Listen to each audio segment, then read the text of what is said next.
Why do powerful people win while others with equal intelligence and talent stay behind, forgotten, used, and discarded? The answer lies not in ability, but in understanding. In this video, we will uncover the silent law followed by kings, emperors, and rulers throughout history, a mindset that ensures victory without mercy, without noise, and without ever needing to ask for permission. If you've ever felt outmaneuvered, overlooked, or underestimated, this is the strategy that changes everything. Power is not a gift offered with open arms.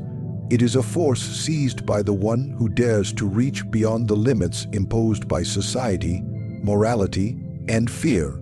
The psychology of the king begins with one truth. The world does not operate on merit, justice, or fairness. It operates on perception, control, and silent domination. To believe otherwise is to live as prey among predators. Those who wait for recognition, for reward, or for a fair turn at success will grow old in that waiting, watching others climb ahead using tools they were too proud or too blind to consider. The individual who wins is not the one who asks for permission. It is the one who acts without it, who studies the terrain, who anticipates resistance, and who moves forward with quiet aggression. The child is taught to raise their hand before speaking. The king speaks, and the world adjusts its volume. This is not arrogance. It is strategic behavior born from understanding that the world respects only what cannot be ignored. Influence does not descend from the heavens. It is forged through action, cultivated through self-mastery, and sustained through a willingness to do what others hesitate to do. The crowd favors the agreeable, but it follows the unshakable. Most people crave safety, approval, and harmony. But a king is shaped in contradiction. He must be calm amidst storms, cold in warmth, and warm in cruelty. He is not moved by the moods of others because his purpose is not to please but to lead, and leadership demands solitude of mind. To take power, one must first destroy the invisible leash of needing to be liked. That leash binds the powerful more than chains ever could. Observe the world, and you will see that those who rise are not always the smartest, the kindest, or the most skilled. They are the ones who understood the game being played. They saw early that success does not reward virtue. It rewards clarity, and the clearest thing one can possess is the realization that no one is coming to crown you. You must crown yourself. That crown may not be made of gold, but of decisiveness, discipline, and ruthless control over one's own destiny. The moment you wait for opportunity, you place your fate in another's hands.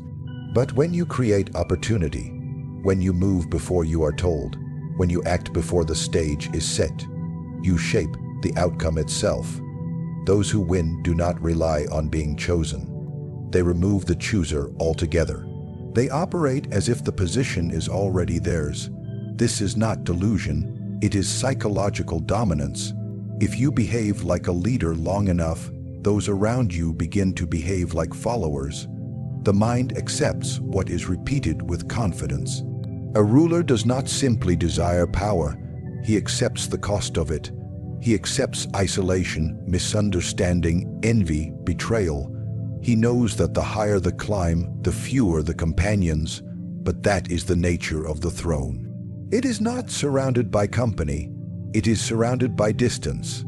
To take power, one must first overcome the fear of being alone. One must become familiar with silence, with rejection, with being the subject of whispers, and still move forward. Because the prize is not popularity, it is dominion. Power also demands audacity. The timid wait for confirmation. The powerful create their own. They see a room full of closed doors and choose not to knock. They create another entrance. They do not ask, "Am I ready?" They ask, "What must I become to be ready now?" In that shift of thought lies the birth of the ruler's psychology. He does not aim to fit into the world as it is. He aims to reshape it through the force of his will, the precision of his mind, and the detachment of his emotion. Victory is not accidental. It is a result of relentless intent. To take power is to become untouchable in spirit, to cultivate presence so deeply that others shrink or adapt in your presence. When a king walks into a room, he does not declare himself, his energy does. That energy is not natural, it is built. It is built through thousands of invisible moments in which he denied weakness, chose reason over impulse, and acted in silence while others sought approval through noise. The ruler who survives is not the strongest in muscle, nor the loudest in speech, but the one who masters the art of illusion. Appearances, not intentions, shape how power is perceived and maintained. A king does not rise because he is morally upright. He rises because others believe he is. The masses do not demand truth, they demand comfort. They want to believe their leader is just, merciful, and wise. They want to feel protected by someone noble, unaware that true protection is often born from cruelty wrapped in calm gestures. This is the paradox of power. One must embody two realities, one public, one private. To win, you must never be what you seem, and never seem what you are. The dangerous man is not the one who looks like a threat. He is the one who conceals it beneath grace. A ruler must appear balanced and benevolent, but behind closed doors, he must move with surgical precision, cutting out threats without hesitation, punishing betrayal without warning, and doing so with the expression of a saint. The public face is a mask, not a lie, but a necessity. Without it, the people rebel. With it, they follow. And the more they believe in the mask, the less they question the hand behind it.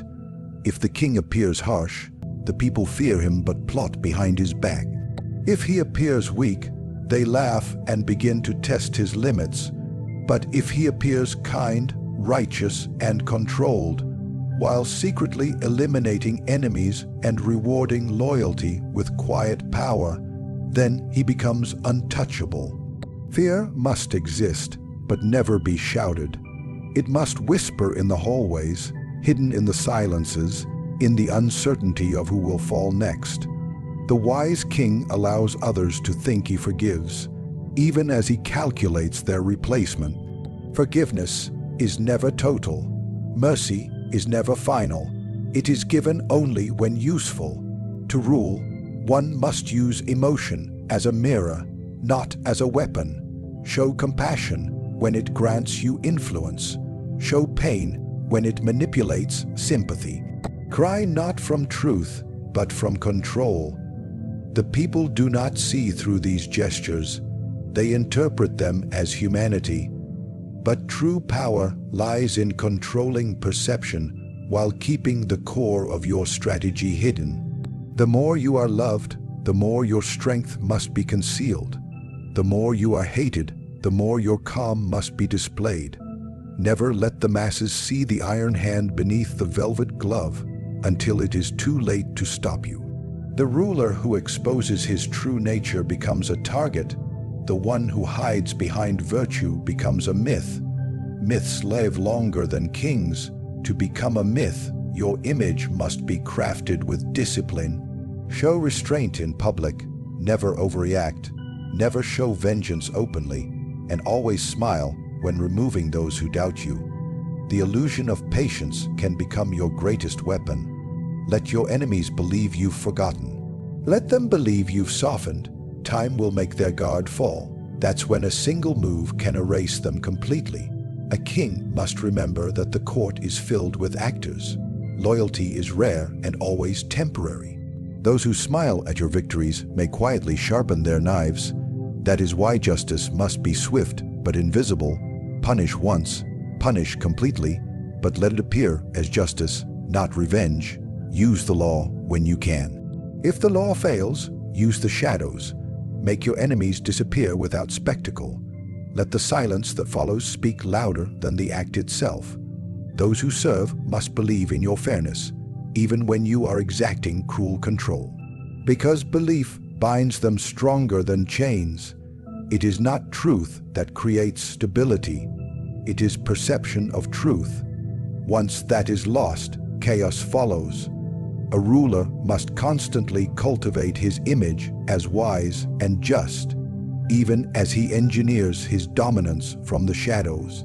He must walk the line between appearing moral and being untouchable. In this space, power thrives. To be feared is useful. To be respected is powerful. But to be loved while secretly feared, that is the true mastery of kings. It grants you obedience without rebellion, loyalty without suspicion, and the freedom to move like a ghost while wearing the robes of virtue. Those who mistake kindness for weakness are already lost. Those who mistake your silence for approval will meet their end at the moment they feel safest. A king's mercy is not real. It is strategy in disguise. What looks like forgiveness is often the beginning of slow destruction. And what appears to be inaction is often the setting of a perfect trap. Power is not only measured by the strength of action, but by the discipline of waiting. A ruler who understands timing wields a weapon more destructive than armies and more precise than swords. Most men act because they are provoked. They respond to insult, they react to threat, they chase opportunity without calculation. In doing so, they reveal themselves too early, too obviously, and too desperately.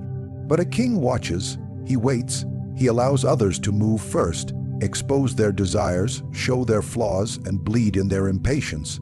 Time becomes the net in which he catches his enemies, the lens through which he sees clearer than all others. In the psychology of the ruler, time is never wasted.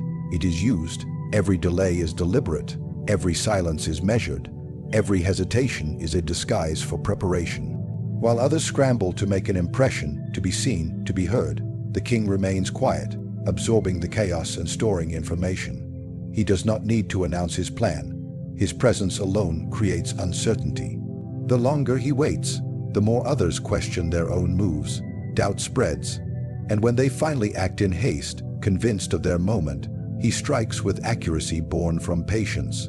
There is no honor in striking too soon. Even a perfect idea, when executed at the wrong moment, becomes a disaster. Power, when applied impulsively, breeds resistance. But when applied with perfect timing, it faces no opposition. The ruler does not chase. He sets the conditions for others to walk into his reach. He influences the terrain, the temperature, the tone of the room, all before making a single move. And when the moment arrives, he moves with such precision that it appears effortless. It is not magic, it is mastery of timing. To understand timing is to understand rhythm. Every situation, every conversation, every conflict carries a hidden pulse. The fool speaks before he feels it. The wise listen until they hear it, and the ruler controls it.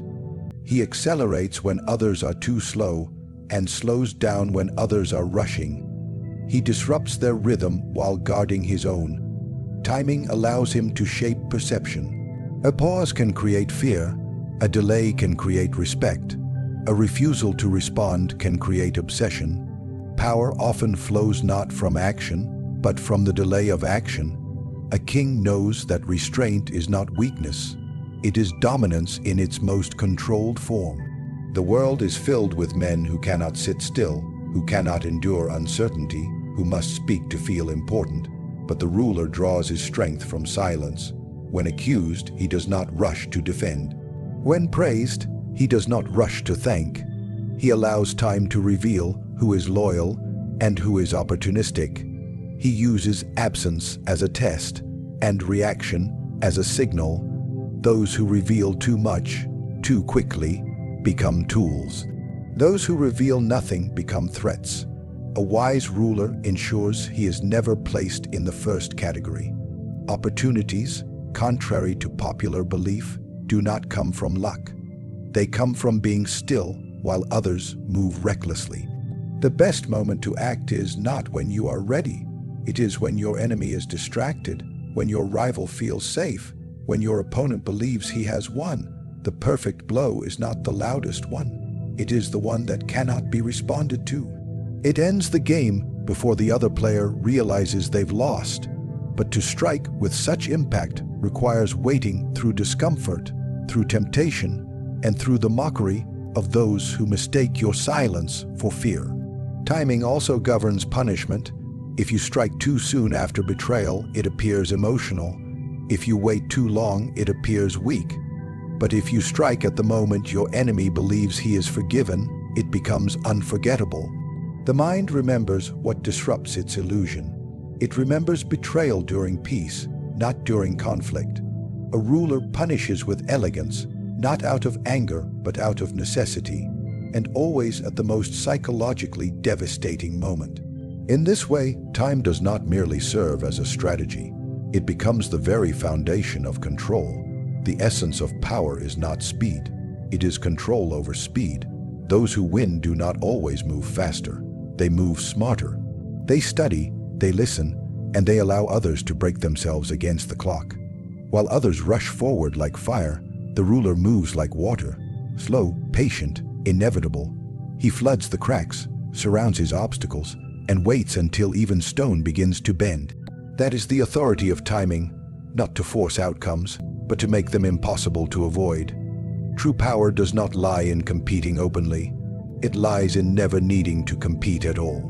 The ruler understands that direct conflict is the game of the common man, where energy is wasted, attention is divided, and outcomes are uncertain. Competing is an admission that someone else occupies a place you desire. Positioning, however, is the silent discipline of making that place irrelevant by building your own throne before anyone realizes you were even playing. The psychology of the king rejects the idea of matching others blow for blow. Instead, he creates a new battlefield where he alone controls the terrain, the rules, and the outcome. A man who seeks comparison places himself beneath the one he compares himself to. The ruler has no interest in measuring up to others because he does not accept their standards as valid. While others fight for attention, he controls perception. While others argue for credibility, he constructs environments where his credibility is assumed. The need to be acknowledged disappears when you become the center of gravity in the room. This gravitational pull is not created through argument or confrontation. It is established through positioning so effective that others orbit around you without understanding why. Positioning is the art of appearing to have already won. It is the mastery of influence without force, of dominance without resistance. This is achieved by stepping back from the noise of the crowd and observing where the power truly flows. The fool sees it in applause and praise. The king sees it in silence, in the subtle movements of people shifting toward him, drawn not by demand, but by design. Positioning is not about being seen everywhere. It is about being seen where it matters most, by those who matter most, at the moment it matters most. Direct competition is dangerous. It reveals your desires, your fears, your ambitions. It creates enemies too early and allies too temporary, but positioning is quiet. It is built on anticipation. While the world watches two rivals battle for a title, the ruler builds a new one behind the curtain. He does not seek to be the best in someone else's game. He becomes the judge of the game itself. And once he has that position, others begin to seek his approval instead of challenging his dominance. A king understands that control is rarely seized through confrontation. It is absorbed. It is cultivated by identifying the invisible levers others overlook. Who controls access, who shapes perception, who sets the tone. These levers are often ignored because they do not shout, they whisper. And it is in these whispers that the ruler moves. He aligns with those who control resources, not headlines. He builds alliances with those who manage silence, not noise. In doing so, He positions himself where conflict no longer matters because he can influence both sides without being seen on either. Even in moments of crisis, the ruler does not react like the rest. When chaos erupts, most run to defend their place, to attack the threat, to reassert their presence. But the king steps back and repositions. He finds the calmest center within the storm and builds his next advantage there. People will forget the one who shouted loudest, but they will never forget the one who remained still and emerged stronger. That is the essence of positioning. Let others burn their strength and then appear with yours untouched. This strategy extends to every domain: relationships, power structures, influence, and ambition. Where others try to prove themselves through confrontation, the ruler crafts his reputation before the challenge even arrives. He does not chase, he attracts. He does not debate, he commands agreement through unspoken certainty. Others are caught in battles of who is right. He remains above it by making himself the standard. And when the dust settles, those who fought hardest look to him, not out of defeat, but out of recognition that his power never depended on their validation. Positioning also allows the ruler to maintain clarity. Competing constantly clutters the mind with comparison, with fear, with insecurity. But when you position yourself properly, you remove the need for all of that. You move strategically, not emotionally.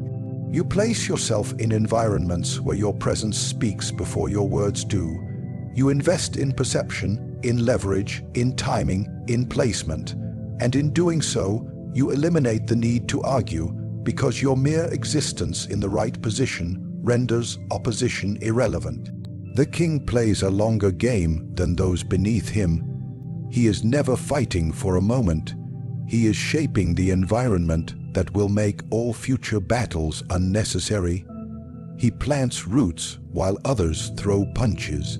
And when the time comes, he is not chosen by the crowd. He is the one they find already standing at the center, unchallenged, unshaken, and already crowned. Emotion is the enemy of strategy.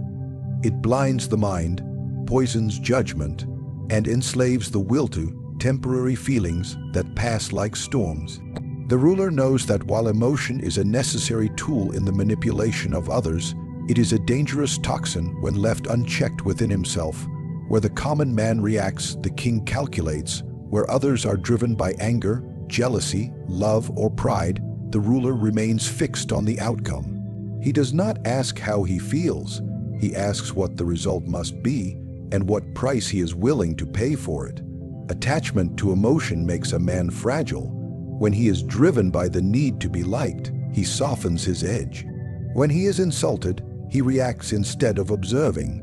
When he feels affection, he begins to trust without caution. These reactions, seemingly natural, are the cracks through which control slips away.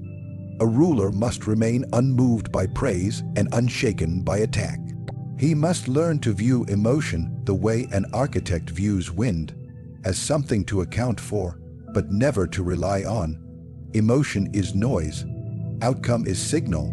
The wise ruler listens only to the signal. This detachment is not coldness for the sake of cruelty. It is clarity for the sake of mastery. To love deeply, to hate with intensity, to hope with desperation. These are luxuries for those not responsible for empires. The ruler may feel these things, but he never allows them to dictate his decisions. He may care, but he never lets that care weaken his judgment. Every emotion is measured against its usefulness. If it serves the goal, it is allowed. If it endangers the goal, it is discarded. This is the difference between ruling oneself and being ruled by impulse. When betrayal comes, and it always does, the weak crumble under the weight of emotion. They mourn the disloyalty, they drown in anger, they seek revenge for satisfaction, not strategy. But the king recognizes betrayal not as a surprise, but as a constant in human nature. He does not grieve it, he prepares for it. He does not retaliate out of rage, but responds when it will be most effective. Detachment allows him to remain still while others unravel. It gives him time to study, to understand, to choose the precise moment that delivers not satisfaction, but control. Even in relationships, emotion must be secondary to awareness. Love, if left ungoverned, leads to blindness. Trust, if unguarded, leads to ruin. The ruler may love, but he never forgets the fragility of loyalty. He may give trust, but always with an awareness that human nature bends toward self-interest. This is not cynicism, it is protection. He does not harden his heart, he sharpens his perception. By doing so, he maintains the ability to act clearly even in moments others would be paralyzed by heartbreak, guilt, or fear. Emotion often disguises itself as morality. It urges the ruler to be merciful, to be forgiving, to be noble. But he does not serve morality, he serves stability. He is not here to soothe feelings, but to maintain power. Mercy, when useful, is given. When it weakens his position, it is withheld. The ruler's allegiance is not to the virtue of feeling good, but to the necessity of remaining untouchable. He is not cruel without reason, but he will not hesitate when cruelty is the path to preservation. Detachment allows him to choose when others would be trapped by their ideals. The greatest danger of unchecked emotion is not just reaction, it is inconsistency. A ruler driven by emotion becomes unpredictable, not in a powerful way, but in a chaotic one. His decisions shift with his mood, his alliances crumble with his insecurities, his strength disappears when affection overtakes strategy. People begin to question him. They sense instability, and the moment a ruler is seen as emotionally governed, he becomes replaceable. Detachment ensures consistency, consistency ensures fear, and fear, when laced with respect, becomes loyalty. There is also the emotion of victory, the euphoria that blinds even the strongest minds. When a man wins, he often softens. He believes the danger has passed. He trusts those who praised him. He opens the gates to celebration before the walls are fully secured. The ruler resists this temptation. He treats victory not as the end, but as a transition into a more vulnerable phase of rule. Detachment from success is as important as detachment from failure. In both, he remains anchored to the outcome, not the feeling that surrounds it. To govern others, one must first govern oneself. This is the ultimate test of a ruler's psychology. Emotion is part of human nature, but rule demands the transcendence of nature. Those who master this art become unbreakable, not because they feel nothing, but because they feel without being controlled by it. They walk through betrayal, insult, praise, love, and conflict with the same inner stillness, like a mountain unmoved by weather. The ruler may appear human, and in many ways he is, but at his core lies a brutal clarity: only outcomes matter. Everything else is distraction. The world does not reward those who are good. It rewards those who are prepared. To win is not to be lucky or liked. It is to be intentional, silent, and immovable in your pursuit. The psychology of the king is not built on emotion, competition, or noise. It is forged in strategy, deception, patience, and discipline. While others chase the illusion of fairness, the ruler shapes the outcome. While others fight to be seen, he positions himself to be obeyed. And while others react with feeling, he acts with finality. Those who rise to power and stay there are not the most visible, but the most invisible. And not the ones who scream their strength, but the ones who make strength appear effortless. Power, in its truest form, is quiet, it is subtle, it is unseen, until it is too late to resist. The king moves with clarity, cloaked in kindness, but led by purpose. He does not compete for approval.